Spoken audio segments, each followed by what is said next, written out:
हज यात्रेकरूंसाठी अमरावती मुंबई एक्सप्रेसला लागणार अतिरिक्त 2 बोगी. अमरावतीमधून पवित्र हज यात्रेकरिता जाणाऱ्या मुस्लिम यात्रेकरूंसाठी मुंबई हज हाऊसपर्यंतच्या प्रवासासाठी सुविधा व्हावी म्हणून अमरावती मॉडर्न रेल्वे स्थानकावरून सुटणाऱ्या या अमरावती मुंबई एक्सप्रेस रेल्वे गाडीला अतिरिक्त 2 बोगी जोडण्यात यावी, अशा मागणीचे पत्र आमदार सुलभा खोडके यांनी उपमुख्यमंत्री अजित पवार यांना दिले.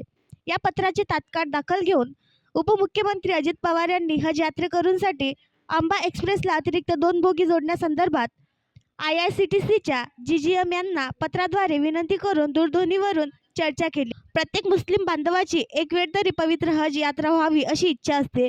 बकरी ईद पर्वाच्या दरम्यान हज यात्रा सौदी अरब येथे संपन्न होत असून येत्या 15 व 16 जून दरम्यान हज यात्रा होणार आहे. या निमित्ताने देशभरातून मुस्लिम यात्रेकरूंचा एक जत्था रवाना झाला असून येत्या 26 मे पासून दुसरा टप्पा सुरू होणार आहे. महाराष्ट्रातून 26 मे पासून विमान हजकरिता उडान भरणार आहे. तर ज्या यात्रेकरूंची फ्लाईट 1 जून रोजी आहे त्या यात्रेकरूंना 29 मे रोजी मुंबई हज हाऊस येथे रिपोर्टिंग करायची आहे. अमरावती जिल्ह्यातील जवळपास 750 यात्रेकरू हजकरिता जाणार आहेत.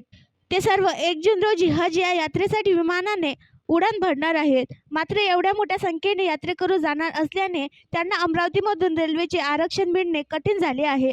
म्हणून अमरावतीच्या यात्रेकरूंसाठी सेंट्रल रेल्वेमार्फत 28 मे 2024 व 29 मे 2024 Amravati Mumbai express Amba express railway गाडीला 2 डबे अतिरिक्त जोडण्यात यावे, जेणेकरून अमरावतीमधील हाजींना रेल्वेचे आरक्षण मिळणे सोयीचे होऊन त्यांचा प्रवास सुखद होईल, अशा आशयाचे पत्र अमरावतीच्या आमदार सुलभा खोडके यांनी राज्याचे उपमुख्यमंत्री अजित पवार यांना दिले आहे.